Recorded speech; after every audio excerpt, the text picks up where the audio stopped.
right, Daisy, it's feeding time. Oh yeah, you like that, don't you? Is that tasty? Is that good?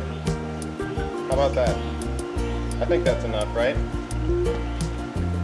I'm pretty sure she's still hungry. I think I need more food. I mean, if they don't eat it, it's just gonna float around. They'll eat it later, right?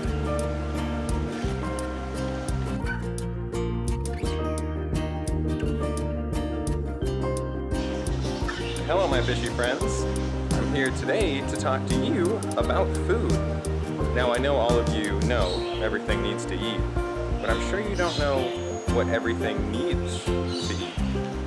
So I've got a selection of a few different foods here, and we're gonna go over the advantages and disadvantages of different types of food for different types of fish, because for certain fish, certain foods are better, obviously, and for certain aspects of fish keeping, certain foods are better. And we'll get into that more later. Now right here, got my little Danny-O friend in there, and he'll eat just about anything, so he's a really good test subject.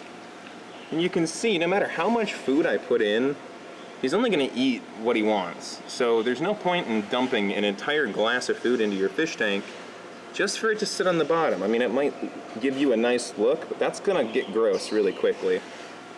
So that's something everyone needs to keep in mind, no matter what you're feeding, is feeding the correct amount. Typically, you're better off underfeeding than overfeeding, because especially these guys and most fish are excellent at finding food in their native habitats. And we're really trying to make the tank as close as we can to that native habitat, and that should also include latent food just floating around for them. I know for a fact these Danny-Os right here will eat worms if they find them in the fish tank, so they're one that if you have a very mature fish tank that's relatively large, you might not need to feed at all. But let's say you do want to feed this fish. Now here, I feed him these. These are our prime oregano pellets. And they work for just about everything. And now this guy's eaten a lot of food in the past 10 minutes, so I don't know if he's gonna come get these pellets, but it looks like he's at least interested in them. So this is a pretty easy fish to feed because, I mean, pretty much anything moving he's gonna go after, but some other fish have more particular diets. So all these betta fish in here, I feed them all brine shrimp. They prefer this stuff right here, live brine shrimp.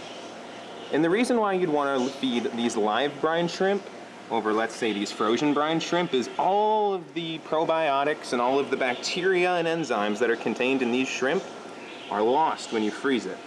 So that's why we like these. I'll give you a demonstration here. I saw that these bettas weren't the most active a minute ago. Watch as I introduce some food into her tank. His, excuse me. Immediately, he picks up on the little moving shrimp and begins eating them, as nature intended. If I were to throw pellets in there, he probably would have just sat still. You can see this guy that was laying around is waiting for his now, too.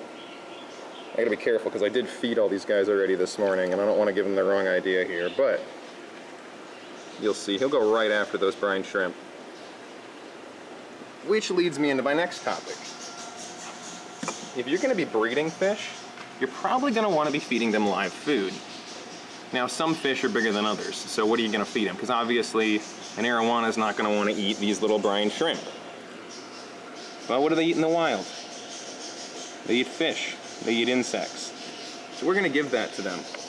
Plenty of fish in here, turtles, large catfish, ghost snipes, peacock bass. They eat primarily just little swimming fish, so we might as well just give them what they want and feed them little fish. It's cheap enough and easy enough. Most places have feeder fish for sale, and especially like non-goldfish are relatively low in fat and extremely healthy for your aquatic creatures, and you know, most fish want to be eating other fish.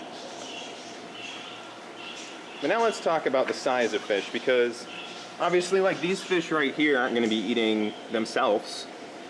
And when they're little babies, what are they going to eat? That's where stuff like this comes in. There is a product available on the market called Golden Pearls, which is a processed shrimp. It's probably the best stuff you're going to get. And what we have here is actually just a powderized version of basically regular fish food. The idea is it dissolves in the water and the fry can find it and eat it, and you'll see. just like the pellets, you might not even see it on camera because it's so fine, it just dissolves into the water and the little fish would then eat that. Another option for smaller fish is frozen Daphnia. So these you would dissolve in water and then put the whole cup of water and Daphnia in your fish tank. And obviously they're frozen, so they're not going to do much swimming, but things like guppies, tetras, gouramis, even goldfish and most cichlids seem to enjoy them quite a bit. And if you can culture the live ones, that's also a great food for your fish, but they are pretty tiny. The next size up, as we already talked about, was the brine shrimp, and if you don't want to do live food, that's where you get into the prime oregano. It's basically the same size as brine shrimp, and most things that eat brine shrimp will also eat the prime oregano, but it's typically cheaper and easier to store, whereas you have to refrigerate these guys and keep them alive. As long as nothing eats this stuff, it'll last quite a long time. Most of the fish in the store will eat off of this, unless they're breeding. Now, if you're trying to breed fish, you're really going to want to simulate that natural environment, and one thing you can do to heavily help them is feed them live food. So if you got a fish that will eat brine shrimp consistently and you're trying to get it to breed, you should continue to feed those brine shrimp to the pair and get them very comfortable with it, and that'll increase your chances of getting a good yield. You can also buy brine shrimp frozen if you want to feed an actual animal to your fish instead of like a macerate. The disadvantage is you're losing all the enzymes and any probiotics that would be contained inside of those brine shrimp, and there's also other things for sale like bloodworms, which can be of pretty good size. Most places will also sell whole frozen shrimp you can feed. It pretty much boils down to if the fish will eat it, you can feed it. That doesn't necessarily work with everything though. So I got a lot of big fish like the Bashirs that love to eat this stuff, but I don't think I could feed them enough of it to actually satiate them.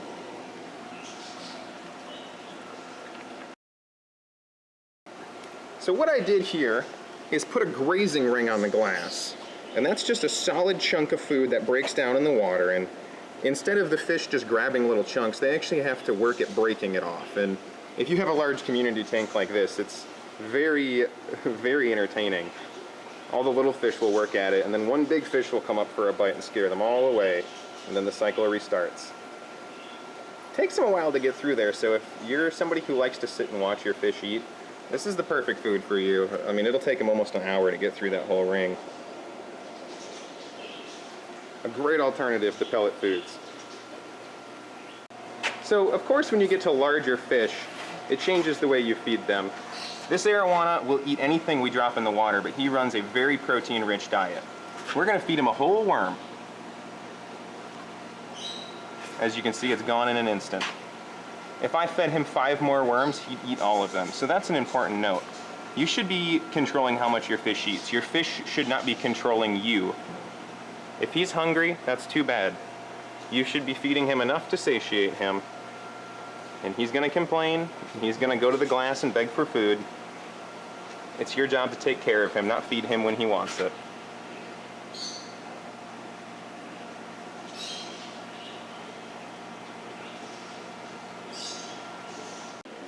As you can see, they've managed to knock the grazing ring off, and the catfish is now helping out considerably. To tell you the truth, I don't even know where it went. They might have actually broken it down, and now they're just fighting over the pieces. Seems to be gone.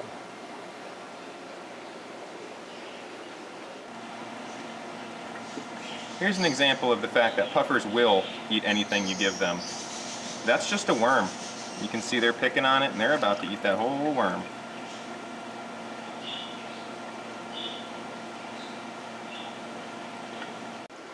Alright, so the last thing we need to talk about is specialty foods for specialty fish. I'm going to show you guys a few examples here. Now this is an African lungfish. I feed it chunks of turkey. We freeze the turkey to keep it stable, and then you warm it up in water, and some of these larger predators seem to really enjoy that. You can also substitute it for chicken. However, chicken is much higher in fat than turkey, so most people do recommend turkey.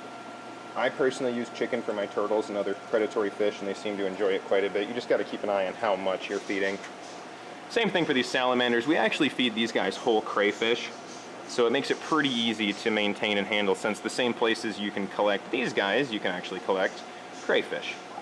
So that's a good example of utilizing one living creature to feed another one. If you can do something like this, you should. it recreates their natural habitat in about as close of a way as you can. In fact, in nature, they're probably going to be eating these exact same things, so I'm sure that they're going to enjoy that a lot more than any kind of pellets you could give them. Some things have very specific requirements. Now, I know for a fact these puffers will eat pretty much anything, but if you don't feed them snails, they can actually get, their beaks will continue to grow their entire life. So if they don't have something to grind them down on, it can cause damage to the animal. So if you have a puffer that has teeth like this, you're going to have to feed them snails to grind them down. So even though they will eat flakes, they will eat little shrimp, they'll eat pretty much anything I put in there, if they don't get those snails, they're missing out on a large portion of their diet. So that's a great example of a specialty food for a specialty fish. It's just puffers that have that exact problem, and it's a pretty simple thing. You just feed them hard-shelled things like snails or clams to grind those teeth down.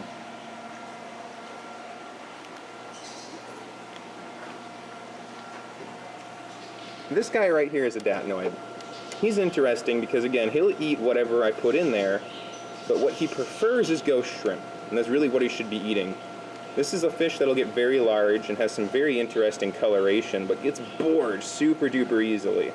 So if I'm just throwing pellets in there every day, he's not getting any excitement from those pellets. He really wants to eat a whole shrimp that he can chase down and swallow. Another great example of specialty foods for specialty fish. Continuing with our certain foods for certain fish themes, here's a great one for your bottom feeders, sinking veggie rounds. Now, most of the fish that will eat these are probably going to eat everything else in your tank, but if you specifically want to feed your plecos, your shrimp, some of your other detrivores on the bottom, things like this can be great. They're going to sink straight to the bottom, they're going to break down, become really soft, and they still have a nice little hard center for things like plecos or other algae eaters to break down. So that's a good one if you're, trying to keep things like that. Myself, I'm a huge fan of turtles, and I've had them for a long time, and this right here is a staple of turtle keeping for me.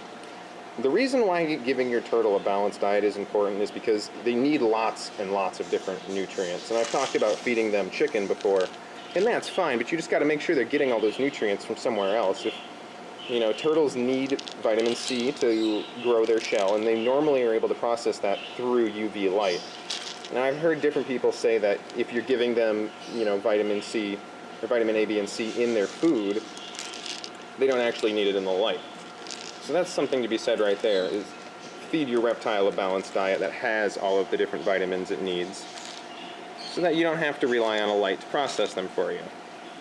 Now, personally, I always run a light and feed my turtle a balanced diet because we're all about best practices here. Well, I hope that was infotational, and you guys enjoyed that. Join us next time with Father Fish. Flower horn's got it. Nope. Ooh! The Ep1 bit me. You okay? Yeah.